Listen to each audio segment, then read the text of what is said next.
Welcome everyone for being with us today. International Day of Women and Girls in Science is a day of celebration of the important role that women and girls play in science innovation and discovery. It is also a call for actions to remove the barriers that hold them back. Which brings us here today with such an esteemed group of women. The Faculty of Science is so proud to bring 5 of our own women in science around the table to engage in conversation in this globally recognized day. You all have had so many amazing accomplishments in your career. You're all at different stages of your career, and you're all leaders in your own fields. So thank you so much for being here today. And I'm going to start with Mary Catherine. Catherine, you played a big role in bringing us all here around the table today. You were, because of your new role within Dean's office in the Faculty of Science, you were appointed by the Dean to hold this new role. So if you can tell us about this role and also what this globally recognized day stands for you. Wow. So I am the Associate Dean, Equity, Diversity, Inclusion, and that's a brand new role in the Faculty of Science. And it really is an extension of work I was doing within my own department, mathematics. So we are one of the sciences that has very low representation of women, along with physics and chemistry. So we're the disciplines that don't have a lot of women are well represented this afternoon. With COVID and everything, and feeling a bit more pessimistic about some things, it really is a symbol to me that we still have so far to go. So that, you know, women, girls, other equity deserving groups are really able to reach their full potential, to be encouraged to enter science, and yeah, basically that. Yeah. I think I can echo what Mary Catherine was saying a bit, in that it's a reminder of how much work needs to be done. I think, you know, being the youngest person here, I'm really grateful to be here and being included in the conversation. But I think a lot has changed for the better, which is great. It brings me a little bit of hope to see that there has been change. Is there more that needs to be done? Absolutely. And this is a reminder that it needs to be done. I don't know if I have much to add to that. Honestly, I feel really fortunate for the position I'm in, and I think that for me to be able to reflect on my experience and, you know, make sure that I can maybe help someone, you know, younger than me, kind of make their way through so they can reach, like Mary Kat said, reach their full potential. I feel fortunate to be in the chemistry department in my position. Well, I guess similar to what everybody else has been saying, and physics is kind of unique in that we lose girls in physics quite early on. It's not that we lose a lot of people at the university level. Right. They don't even start at the university level majoring in physics. Like, incoming level is still about 25% women. Which we're going to talk about as we go along in this conversation. So a big part of what physics has to do is change the public's perception of physics and make girls realize that you know, it's open to them too, that they can be a physicist as well, that it's not just people like Sheldon Cooper from the Big Bang Theory, right? So, absolutely. I think hope, the fact that we have a day that recognizes women in science makes me hopeful. And I think we have made progress. Particularly, I'm in more of the biological sciences and molecular biology, and I see progress that's been made there, probably more so than physics and math. But I think it's also recognition that there's still more progress to be made. And, you know, the idea that every woman and girl out there should hopefully be able to pursue their dreams. And whether that is science or something else, but that they can, again, I think it's been said, reach their full potential. Women make up 50% of university admissions. However, there's a noticeable and documented drop-off in the number of women through the STEM academic ranks. And so in reading and in conversation, I've heard the term glass obstacle course be used to describe women's experiences as they pursue their passion and their research and their career in science. So I want to hear from you if this term, glass obstacle course, does it resonate with you? I mean, I think it does. It's a new metaphor for me. I'm used to the old leaky pipeline metaphor, which I don't like. But the glass obstacle, because it's very hard sometimes to explain why women drop out of physics, for example, because there are a lot of these sort of hidden barriers. So that's why I think the glass obstacle course is a nice way to describe it. I often talk about microaggressions, for example. The number of microaggressions I've experienced throughout my career, and they're just tiny little things that happen to you. And Can you talk about some of those? Yeah, like when you're a young assistant professor and they assume you know how to work the copy machine, they assume you're the secretary. I don't know if you ever get that. But you know, and then when they find out you're not the secretary, they're like, oh, are you a student? No. Oh, are you a TA? They like slowly work their way up to faculty. Like it takes them a very long time to get there. And it's very frustrating, and you feel silly complaining about it because it's not a huge thing, but when it happens over and over and over again, it can be very discouraging. Right. So, I was just gonna say, I find, now that I'm old and cranky, these obstacles aren't invisible anymore. It's like I can pick them out. And the thing that I find a bit discouraging for, speaking with younger faculty is some of them don't see the obstacles and they take it on their shoulders and blame themselves for feeling like they're getting stuck. And that's really discouraging for me. So, certainly more discussion around what these obstacles are and shining a light on them is what we need to do. It's interesting you say about maybe not even recognizing obstacles, because I have to say I'm not sure, at least maybe I've gone through my whole career kind of oblivious to obstacles I faced, yet maybe part of the issue is that, in molecular biology and in biological sciences, there have been more women.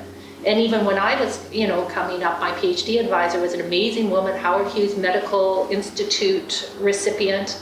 And so you have role models, you have mentors, so you see this as you can succeed because you see women around you succeeding.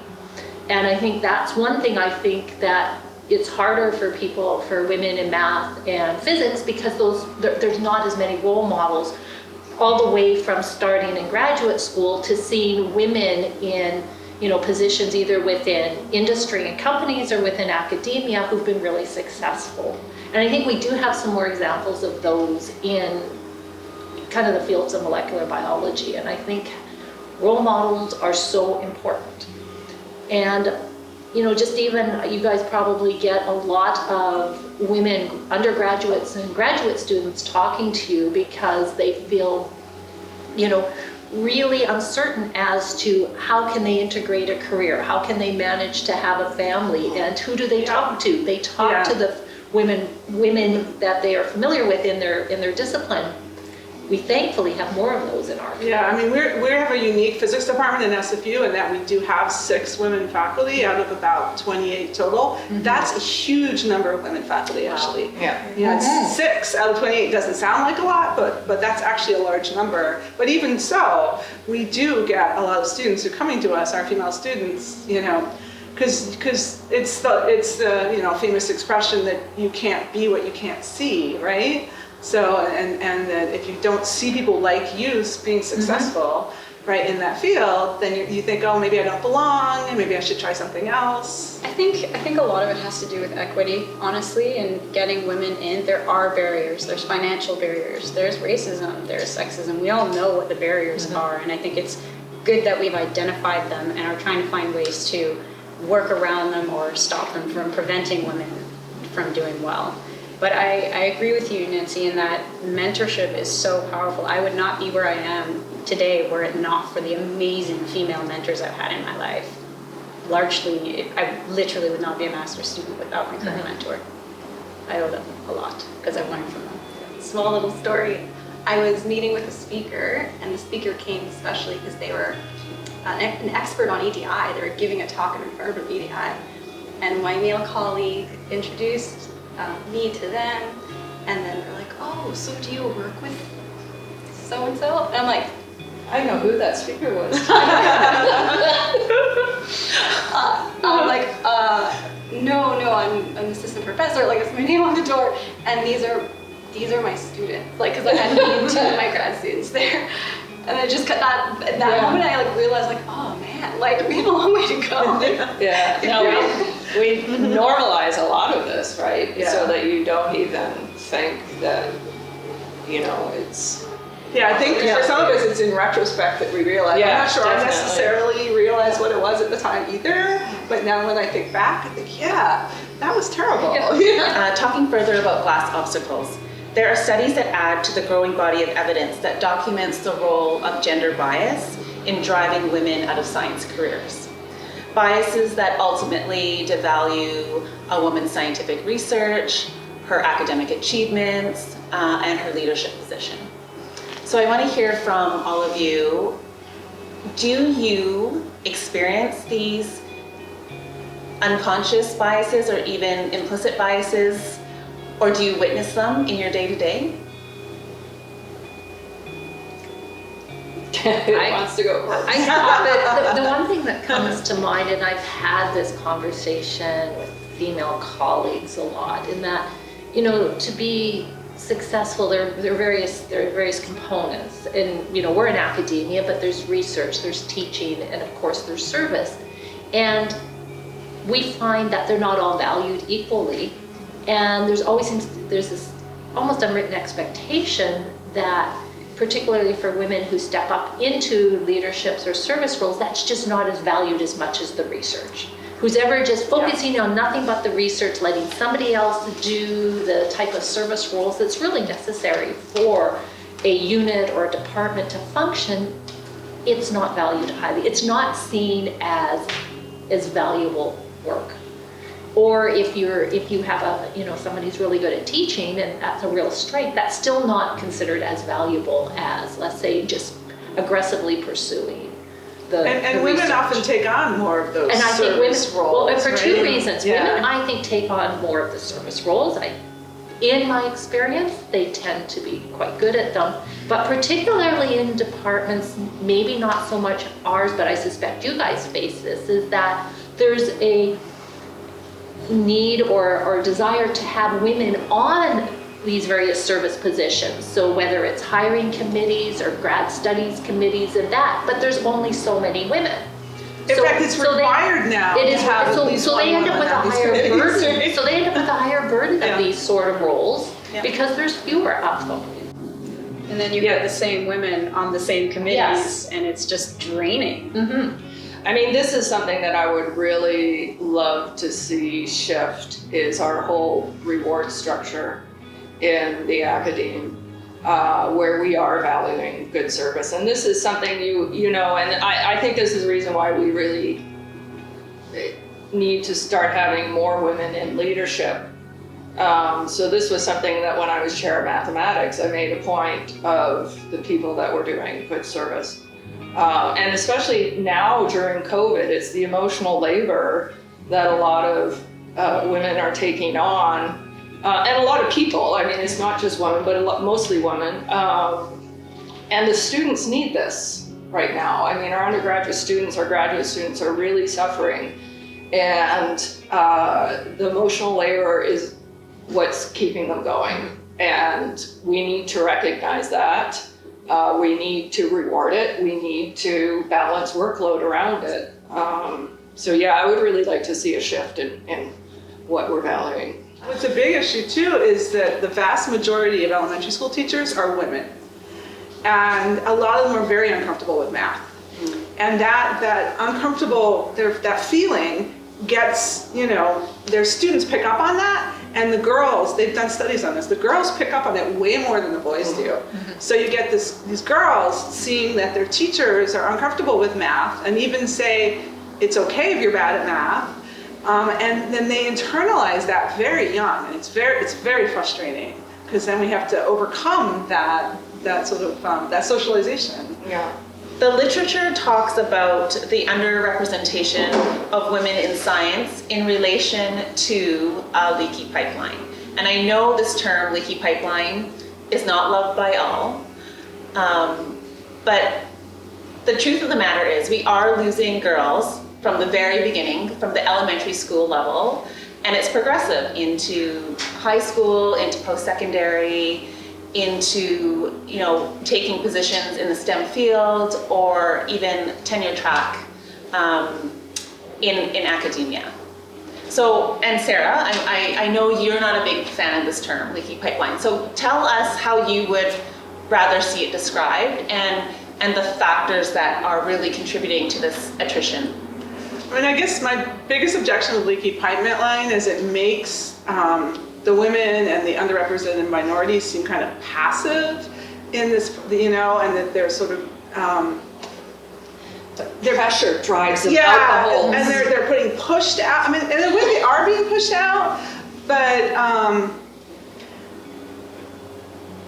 there are also women who are choosing to leave, not necessarily being pushed out, but because of the culture, because of the atmosphere, especially in fields that are very male-dominated and have very few underrepresented minorities, which is the other big problem with physics, is you think we don't have any women, we have even fewer underrepresented minority. I mean, it's kind of amazing. So, and it's that there's, you know, why would they stay, right? They don't feel like they belong. Nobody is telling them they belong. In fact, people are actively telling them that they should go somewhere else. So I've always just gone with the leaky pipeline. I'm a fluid dynamicist, so you know that's just the perfect metaphor. But it was interesting to me to hear that some of the women were feeling responsible or took it, like were feeling guilty because they somehow felt that they were the mechanism for the leak, right? They took it on their shoulders. So they're calling me a leak. And it never actually occurred to me that people, you know, women would be, I mean, I get the guilt. I guess I just never occurred to me that in this metaphor that women would be saying that they are the ones driving the leak rather than somebody's coming along and poking holes. And, but definitely the sewage-filled pipe, I think that's getting closer to yeah, especially women of color. You know, I kind of feel like it's a sewage-filled pipe. Well, it really is. It really is a toxic environment. Yeah. You know, I haven't really thought about it too much. I think in general, like this whole concept of, you know, leaky pipeline and barriers in the face, like I know they exist, I know they're around, but I try not to think about it because it's so, like, it's such like a weight, you know? Depressing. And it's like, you know what? I don't know how this will sound, but like if the men don't have to think about it, so I would, you know, pretend to be like a man and not think about it, and then just, you know, maybe that will help me focus and so I can just do my job. But yeah, so a lot of these like metaphors and things I haven't really thought about it too much.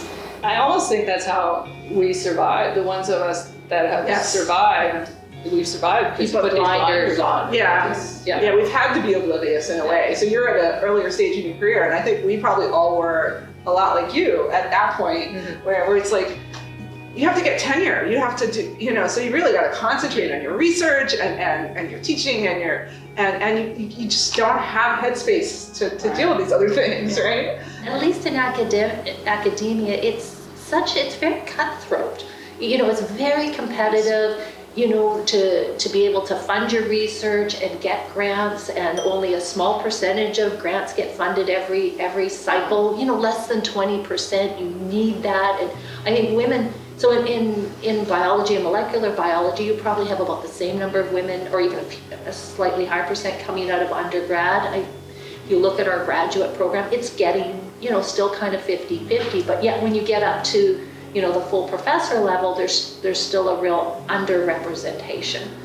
And I think somewhere along the line, again, it's that really competitive culture, and you try to get through it with blinders on, but I think at some point you start to, women start to ask themselves, can I really do all of this? There's my research, my teaching, maintain a family, and not feel guilty that you're failing at all of them, because you're trying to do everything and you can't do everything. In fact, I have a colleague, a female colleague of mine, and we used to joke that what we really needed was another husband. That just somebody, because somebody to cook and clean. Exactly. Somebody to cook and clean, because it was about 25 years ago I had this conversation with my sister, and she's not in science, but she's in business, and she's high up in the company she worked with, and we were joking, having another husband, and she said there was a study, and I couldn't name the study because this has to be 30 years ago, out of Harvard, that looked at highly successful men, and I think at the time it was men making over 100,000, and the vast majority of them were married to women whose careers based on salary were significantly less. So they had that person. Were highly successful women were married to highly successful men. I think imposter syndrome, we're all familiar with it. And, being on the younger side of things, especially coming into this new career and this new avenue where I'm going, it can be really intimidating when you see other people and you think, hey, they're doing great, and you compare yourself frequently and you measure yourself, are you up to that standard? And it's hard, it's tiring, but you just have to have good mentors, I think, and find ways to feel empowered. We've identified a few, but are there other really prevalent factors that are contributing to, I'm going to use the term, the leak? Well, the choice over having a family, the whole decision making around having a family tends to fall on women's shoulders. And so did you all take, the ones that have children, did you all take a good maternity leave? Nancy and I were both in the United States when we had our children. I had both of my sons in the United States, and maternity leave doesn't exist in the United States. The only reason I got any leave is because I happened to have them in April and May, so I had them at the end of the spring semester, and where I was working at the time, we didn't have to teach in the summers, so I was able to get a few months. The actual official leave, I think in California at the time, was 12 weeks. We were talking during the break. I had my first son while I was a postdoc in the United States, so I had no maternity leave. I had no unemployment benefits because I was paid off of scholarship money. Oh, wow, So I took 4 weeks of holidays. I put a 1 month stop on my fellowship, took 2 months off, and then, as I said, thank heavens I'm married to another scientist. So at least being married to somebody in your field, they really understand, the sort of issues that you face and what needs to be done. Then we did tag team work for another, 4 months, where I'd, go in at 4 in the morning and work till about 12 and walk home, and we'd do the baby, baby switch, and he'd come in and do this work. We couldn't do that because my husband was in industry, and he had to, and he had an hour and a half commute to get to work. Because we had to choose a place to live that was between our jobs. So that was, being able to do that was fabulous, but obvious to say, after a few months of no sleep, and just you start to wonder, why am I doing this? As I think I mentioned earlier, I was this close to throwing in the towel. I can't do this anymore. And I wrote my PhD advisor, who was a very successful woman, a lovely woman, very successful. She had three girls, to tell her I was going to quit. And she sent me back just the most empathetic, heartwarming letter, which I've kept to this day, really explaining to me, well, you are going to lose time for every child that you have, but it is going to get better. You will get childcare. You will. And I think that's the only reason I didn't throw in the towel. Yeah, I think I was lucky. I had a very supportive department. I had a colleague in biology who had a child at exactly the same time I did. We had a joint baby shower. And so we were both going through it together. In fact, they were so supportive that I was sharing an office and they actually put a wall on the door in the office so that I could pump, so that I could have a private space. But the interesting part is again about these feelings that we kind of internalize. I was lucky to have my second son after I got here, and I had my job, and I was an assistant professor. And Canada has maternity leave, and I could have taken a full year. I took 9 months.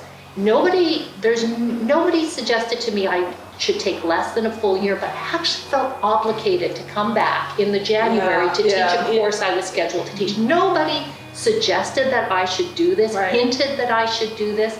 It was internal. I can't take a full year because how's it going to look if I don't come back to teach this second year course I've been scheduled to teach? Yeah, no, the internal pressure is the worst. So I had my daughter as an assistant professor, so pre-tenure, and it was sort of at a point where women actually academic women started having babies pre-tenure, because before that it's like, no, you don't, you wait until after, and often then, it's you're running up against biology. Yeah. So, I was right on that cusp. And, I could have extended my tenure clock, but it was some weird point of pride, like some internal pressure. Like if I didn't go up for tenure at the regular time, that reflected poorly on me. I had both of my kids pre-tenure too.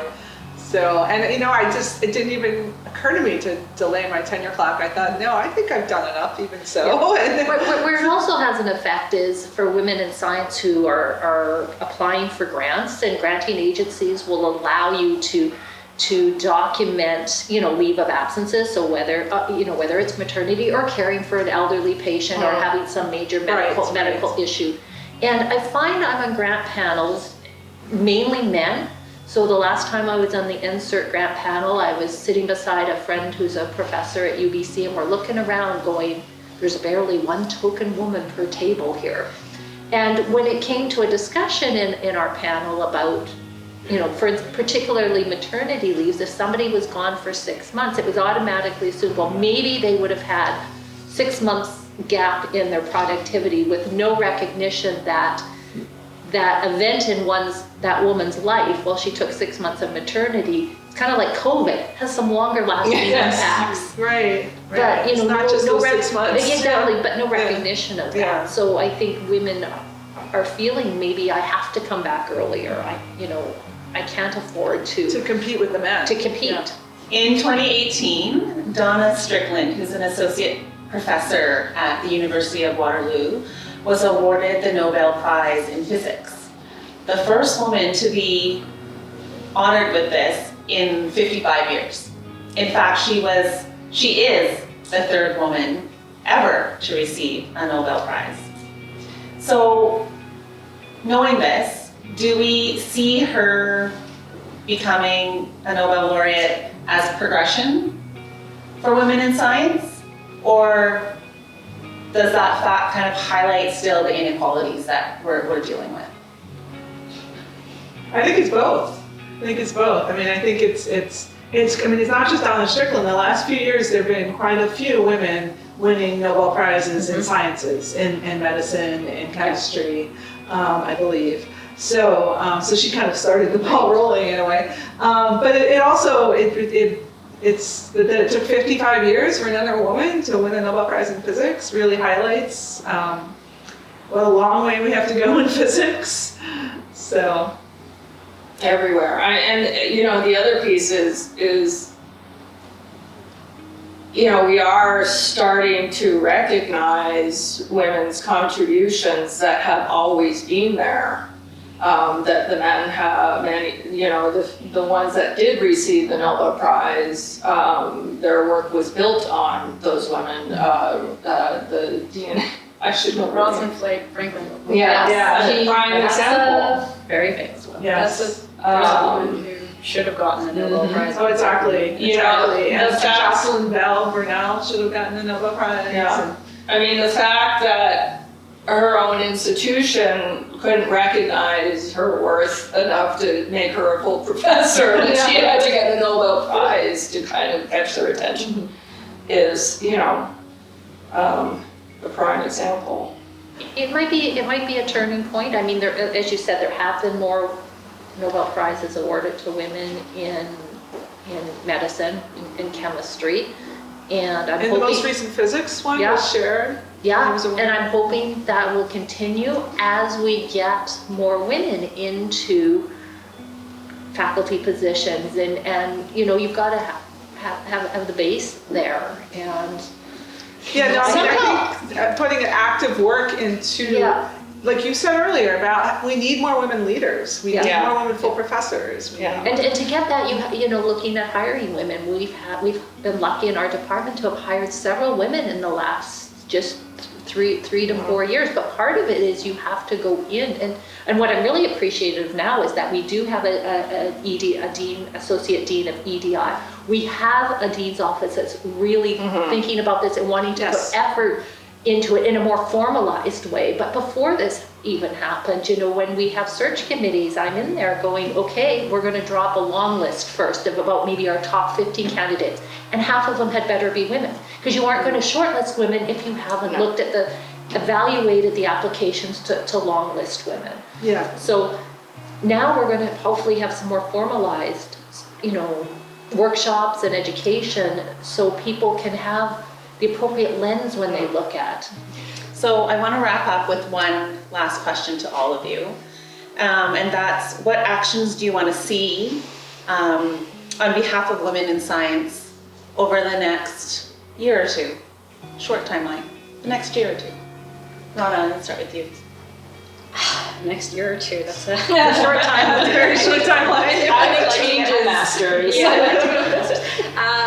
I think change is slow, so let me just put that out there. And I think what I'd like to see is more recognition for those individuals that are working really hard collaboratively to make a difference. I really want to see that in the coming year. And I really want to see women do well, and I want to see different women do well. I want to see Indigenous women in science, because there are none. There are very, very few. There's very few Black scientists. There's very few queer scientists. I want to see those people highlighted. I want their voices amplified. And I want to I want to decolonize the ivory tower. Yeah. I couldn't have said it better. That I completely agree with you. And the question is, that's, I think, an absolutely fantastic goal, but then how do we attain it? I think that's what we really have to work on. How do we make that progress towards that goal? And I'm not quite sure how that's done. I mean, I think we've all come up with the idea that to help attract these sort of people, let everybody know that science is a place for them, it really helps to have those role models, those faces. I mean, they've even, you know, in the States now that you know, you have a vice president that's both African American and Asian descent. You now have little girls going, hey, that's somebody who looks like me, I can do that. So important. Yeah. And I think that is so important. Yeah. Yeah, I mean, this conversation really has been focused on gender, and that's really because it's the easiest problem to point to. It's the low-hanging fruit. It's the leading order problem. But you know, the observation is correct. There's representation in science is white men, and definitely we need more voices at the table. We need to dismantle the structures that are keeping those voices out. You know, the whole Western conceptualization of science is keeping Indigenous people out. You know, I guess what I would like to see change over the next couple of years is like getting rid of some of the toxicity, making it actually a welcome environment for anybody who wants to study science. And some of that's, Maybe we can do some of that in 2 years, I don't know. yeah, well, hiring the right people, you know, very actively, like making a decision that we are going to hire more women, more underrepresented minorities, more indigenous people, that because once you get the faculty especially, right? Representation Yeah, is representation, huge. right? And And then they make a it's- big influence on Yeah. the students, right? Exactly, and you Yeah. have to get people out of the mindset to, as you said, to hire underrepresented groups. But you have to get those hiring committees out of the mindset of simply, well, this person who might happen to be white male has better papers, Yes. and they have more papers, so Yeah. they've got to be They at have the this top of narrow our list. definition of excellence, right? Exactly. Let's Yeah. blow up the meritocracy. Yeah. Start from there. Henry, what about you? I guess I was just thinking about your comment, Mary Catherine, about the toxicity. Like, how do you get rid of the toxicity? And how about, we can hire, more diverse and diverse people that are coming in, but the people that are already there, can you change their mindset?